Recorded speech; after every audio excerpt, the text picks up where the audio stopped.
asked if we're going to be loud enough. Are we loud enough? Are we loud enough? Are we loud enough? Are we?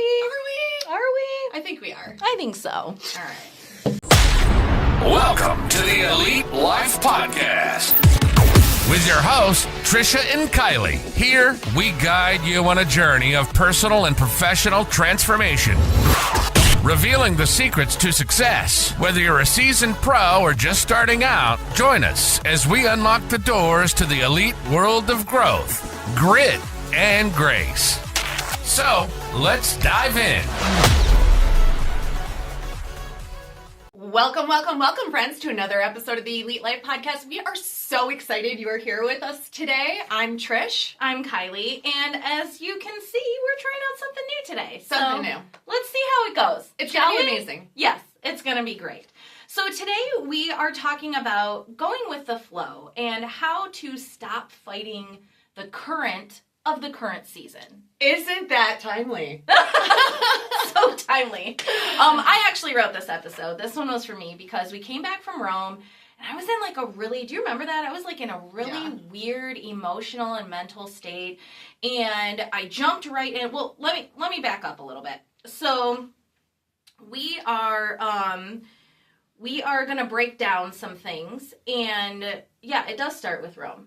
It does start with Rome. It does. Okay, so let me go back to that. She just wants to keep saying we went to Rome. We went to Rome. We're going to talk about that in another episode. I'm just going to pack that in here. Before Rome, there was this flurry to get the kids ready for school, do as much as I could before we left, because I knew as soon as we got back, it was go time, right? Yeah. I was gone for a week.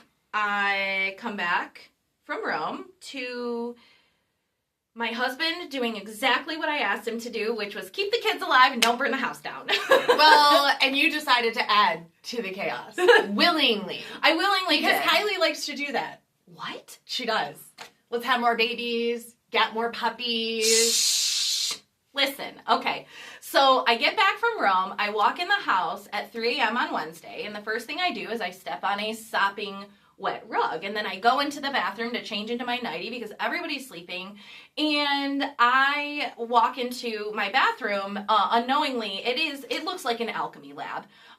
There is literal shit everywhere, things I can't identify, so I am slowly getting more and more irritated. And then the next day, I cleaned up all day on Wednesday, and the next day at 10:30, I went and got an 8-week-old puppy. I told her not to. There was a specific rule that I put into place that Kylie was not supposed to have any more children and any more animals. She said no more living things coming to your house. No, but she did it anyway. I did it anyways. I don't regret it. She's delicious. Okay, so I say all of that to say this. There's all this pressure when I get back from Rome to get the uniforms and the new shoes and the lists and the school supplies and do we have things for lunch and who's eating school lunch and who's going here. So this year I have 3 kids going to 3 separate places at different times, different spaces. Casey's riding the bus this year. It was a lot. I've been there. I had 4 in 4 different schools, 4 different lunches, dude. 4 different sports. It's rough. It's no good. It's no good. We do it to ourselves. Yes, I totally did all of that to myself. Because we decide to encourage these things and set these things up because we are in full control of our lives and our children's lives. So that is absolutely true. And I found this quote and I wanted to share it with you guys. Okay. It says, I swear, back to school season should come with a warning label. It may cause whiplash, caffeine dependency, and a sudden urge to join a monastery. It's true. Back to school is tough, but I like how you are realizing that, like, we put that pressure on ourselves. We do it with back to school. We do it with holidays. Yep. I'm going to visit my sister this weekend to see my new niece, you Addie. are. So excited. And she was like, well, let me know what day you're coming so I can clean my house. And I was like, girl, I don't clean my house before you come over. I used to spend so much time when people were coming over, like, cleaning my house, making sure it's perfect, going grocery shop, like, doing all of these things that were not necessary. I'm like, I'm coming over to see you and that baby. not the house. Let's go. Right, I don't care about your house. Yeah. I had a girlfriend, and she would be like, I'm coming over, don't clean. Like, she would just be, I'm coming over, don't clean. The one thing I will say I do always wipe down before people come over is the bathroom counter, the sink, and the toilet. Because that is one thing, like, when I go to my girlfriend's house, like, zero judgment. Like, if I came to your house and the toilet was trashed, that's fine. I'm just not sitting on it. But I don't want anyone to come to my house and feel that way. So here's the thing I love about life and the world and the order that we have, because life runs in seasons. Life is cyclical, right? And some seasons are for building. Yep. Some are for resting. Some are for learning. Some are for planning. And the stress comes from expecting one season to feel like another season. And so I came to a space where I was like, why, Kylie? I asked myself, like, why are you freaking out? Like, why are you stressed out? And I'm like, all of this emotional stress and mental stress is totally self-imposed. And I'm like, why don't you just lean into and accept the fact that we're in a transitional season? Because I had 2 kids start 1 week. So Casey started Monday, the week before Labor Day. Casey started Monday. Everett started Tuesday. Kaya was home all that week. And then Kaya started on Tuesday. So I knew that there was, and here's one thing you guys know about me. I hate unresolved issues. Hate them. Hate them. If there's an issue, I want it, let's resolve this right now. I do that too. Yeah, no, surprise. But here's the thing. Some things you just can't control and you have to let them run their course. Much like the random viruses our children get. And so I'm basically saying the season I'm in is like a virus. You're probably You have to just control the controllables. The better way to say that is we can control the controllables. We can control how we respond. Absolutely. Which is sometimes very good and graceful and sometimes not so much. Not so much.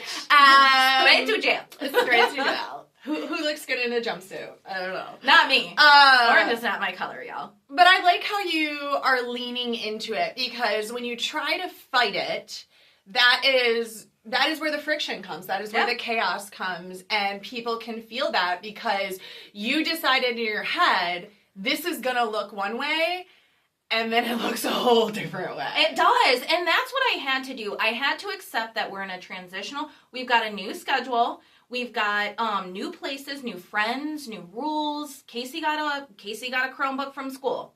I'm not happy about it, okay? We don't do that at our house, okay? My kids have no INIS, no electron. We have one time. It's 1997 at my house, y'all.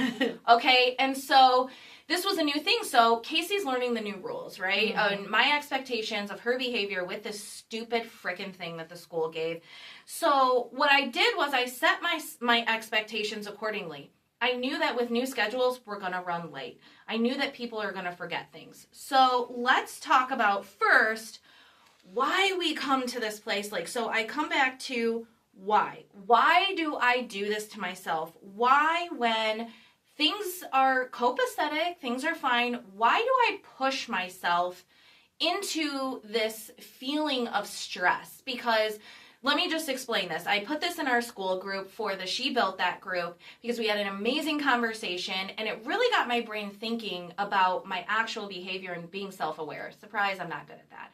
So, well, it's science, right? It is science. It's homeostasis. So our bodies and our brains, they crave the familiar. Homeostasis is the familiar. If you ever took a biology class, it's like the way, like, the earth is just sitting and chilling. It's the way, like, just regular. This is our norm. And so Ed Milet, I think, is who actually talked about this on a podcast that I listened to, or somebody, I don't know. Andy was telling me about it. That's where I got it from. So one of the podcasts he listens to. Anyways, the whole point is everybody has a default emotion, and it usually comes from our childhood at some point in time. So if you grew up in a really loud, chaotic house. Also, like our giant Puerto Rican family. But there's different times different types of feelings around loud and chaotic. Like loud and chaotic and loving is our family. That's what I have at, like, the childhood memories at Grandma Cherry. Yeah. For sure. But it could be loud and chaotic and scary if your family, like somebody in your family was an addict. And every time they came home at night, you didn't know what version of them you were getting. Right. And so your default emotion might be scared if you grew up in that. Or it might be chaos if they were a thrower and a yeller and crazy. Or it might be stressed if you were the kid that was always trying to be perfect and trying to perform and trying to keep everybody calm. Your default might be stress. And so it's like everybody has a default emotion. And when you can figure out what yours is, then you realize I'm self-sabotaging because my body is used to feeling stressed. And if I don't have stress in this moment, I'm going to find some. Right. And it can, so like, as you were sharing that with me, as we were going through this outline, like, I had to really think to myself, because, like, I had, like, fairy tale childhood. Like, my parents, I've literally never heard my parents argue ever in my life. Never. They are best friends. They love each other. They're perfect. Okay? And so I had to keep asking myself why. And you might have to do this too in order to really get to the bottom of it. And I was like, oh, well, could it possibly be that you spent 10 years in an abusive relationship? Yeah. I was going to say, it doesn't have to be your childhood either. It could have been your teens. It could have been your early 20s, like your formative years. And so I went from this really super abusive relationship, physically abusive, mentally, emotionally abusive. I went from that to single mom mode, 2 kids, trying to get out of my, living paycheck to paycheck, trying to get out of my parents' basement. And so up until very recently, my default has been stress, either from PTSD, from dealing with my ex, or the stress of making ends meet. All of these things come together. And so I say all of that to share you this story because was it yesterday? It was yesterday. I went to go pick up the kids. So this was my first day of doing our actual pick up 3 kids from 3 different spots, all at the time. So I worked a little bit later than I had anticipated. And lately I've been really, really on my schedule, living and dying by it, because I know, again, when I get off of that schedule, things start to go sideways, I get stressed, no one's happy. And so I went to go leave the house, and I got to put the dogs up, and I got to do all these things. And as I get in the car, I can literally feel my body tensing up. I can feel my brain getting crunchy. And I'm like, I go into like driving too fast and whipping around corners. And I had to say to myself, like, I got to a stoplight and I was like, Kylie, why are you freaking out? Like, you're not even that late. Like, girl, I didn't work like 30 minutes. Like, I worked like 10 minutes beyond when I wanted to work. And so I had to say out loud to myself, everything is fine. If you are a few minutes late to pick up one or all of these children, nobody's going to die. Nobody's getting left on the side of the road. Nothing bad is going to happen. And reminding myself of that really helped me to like calm myself down. Yeah. Power in the pause, right? Like, when I was taking Trent to school and then I was coming back, I was trying to decide, like, okay, am I going to drive all the way straight through, or am I going to do this, or am I going to do that? And I'm like, why does this have to look any sort of way? Like, I don't have to be anywhere at any specific time. Right. So if I drive for 5 hours today and I get a hotel and I sleep and then I wake up feeling good at whatever time I wake up and then I do the rest of the drive, like, that is fine. It's like, fine. There's, like, we have to stop, like, this. Why are we stressing ourselves out? Right. There's no reason. Stop, like, making up these stories in your head and then deciding that it has to look exactly like that. Because it's not going to. Right. It's not going to. There's nothing in your life that you're going to make this story and it's going to look exactly like that.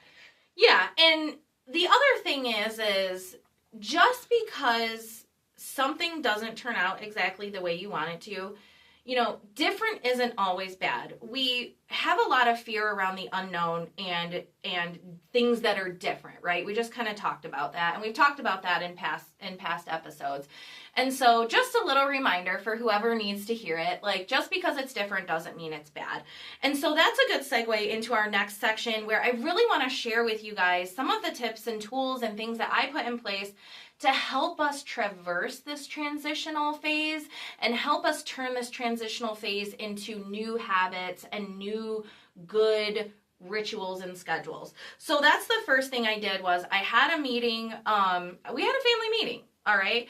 And my 11-year-old is like, another family meeting. I'm like, listen here, ma'am. All right. If you don't want me in prison, we're going to have this family meeting. Well, it's good because then everybody is on the same page. They can't be like, oh, you didn't tell me that. Nope. Or I didn't know that. Nope. So the first thing I did was, I want to share this with you guys. I printed, for my meeting, I printed these 2 sheets. Okay. And maybe you can't see them, but here's what they say.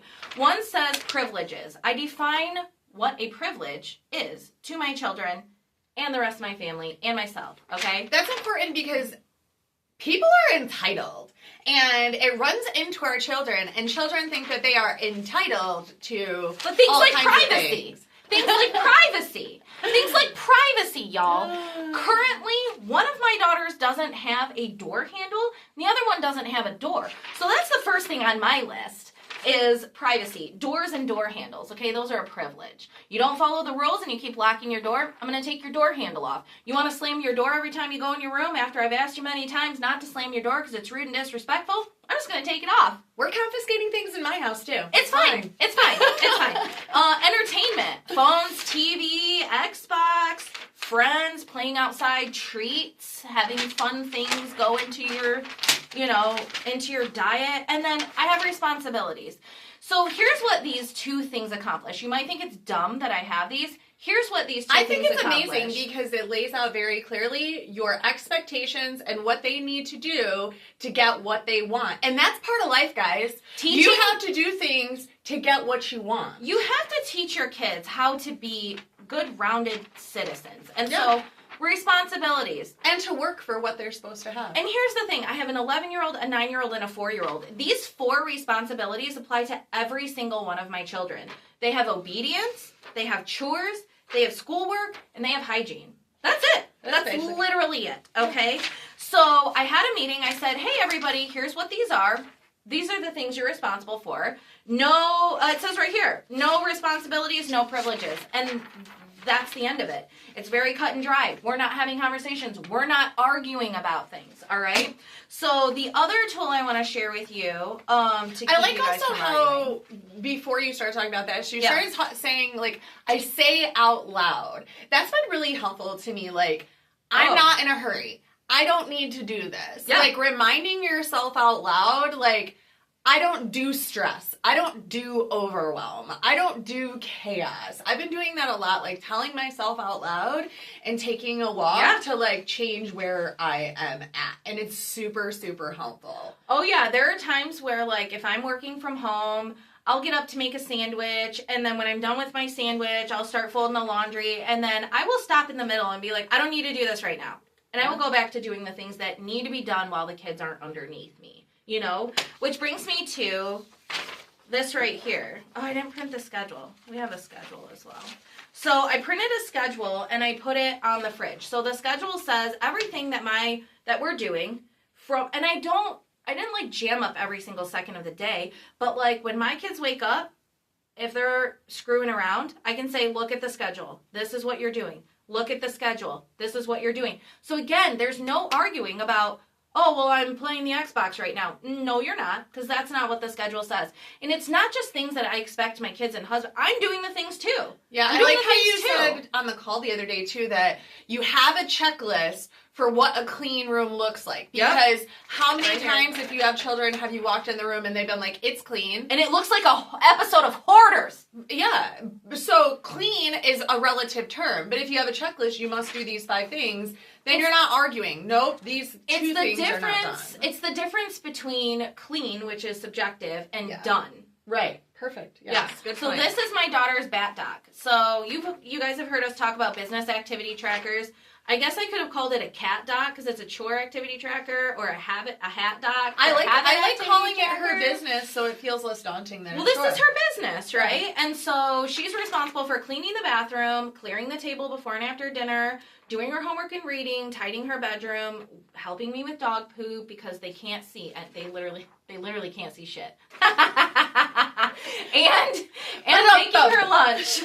But like you can see right here, like I have outlined all the steps for what I expect her to do when it's time to clean the bathroom. So let me tell you, I will wrap this section up because the reason these are important is, number one, it shows your children how to get organized. A lot of times kids get overwhelmed with, just like we do, with all of the things that they feel like they need to do. Yeah. And so having these things help them see the organization, do the organization, feel the organization. And I know not everybody shares my faith. I serve a God of order. I serve a God of organization, places. Things have a place. Things have a purpose. Chaos does not come from God, y'all. I'm just throwing that outside. Ooh, so if you are preaching. living in chaos, you got to have a conversation with Jesus, and that's all I'm saying about that. Yeah. That's all I'm going to say about She's that. saying, stop fighting the current season you are in. When Absolutely. changes happen, you got to let it go and flow with it. You're not going to be perfect every day. Nope. You're not. I like the journal prompt where it says, what is this season here to teach me? I've been doing a lot of journaling lately, and That's healthy. it's healthy. It's better than screaming at people, and it helps to reframe the stress as growth instead of resistance and chaos. Yeah. Beautiful. All right. So, control the controllables, friends. Yeah, and when you lean into it, like, don't fight it. Like, I know that by the end of September, the transitional phase will be over. Yeah, there's always an end to every hard season. I was listening to a podcast the other day. I'm listening to a lot of podcasts. It's good. Because we're doing 75 hard and we're outdooring. We are. So I'm listening to outdooring good things. literally all the time. But it was saying, Well, like... it's still nice. Now I don't remember where I was going. Podcast. Yeah, There's an end to every season. There's an end to every season, yes. You are going through stress, you are going through hard times, but you have to remember, no matter how hard it is, there will always be another side. Yeah. Like, you are eventually going to get through this, or you die. Like, that's it. Like, you get Those are through your options. every single thing you go through. Have you seen that guy I've been sending you where he's like, good morning, Shug. Yes. How you doing? Yes. You know, I needed to hear this, and he popped up in my feed at the absolute perfect time, because it was like, good morning, Shug. I just want to remind you that you have survived 100% of all your bad days. Okay, Shug? Yes. There's your inspirational bullshit for the day. Bye. That dude is hilarious. That's all you need. That's all you need. And that's how we're going to wrap up the show. That's absolutely it. So make sure that you, wherever you're listening, please hit the sub button. Okay, you know, Share you the love show. us. People need to Share. hear it. And make sure you come back next week because we're going to drop another episode on Thursday here at the Elite Life. Bye. Thank you for joining us today on the Elite Life Podcast with Trish and Kylie. Don't forget to share this episode with a friend so we can keep delivering you more fantastic insights on grit, grace, and growth. Stay connected with us on Instagram and Facebook, where we'll keep the ideas flowing to help you build a life you love and leave a legacy you can be proud of. Until next time.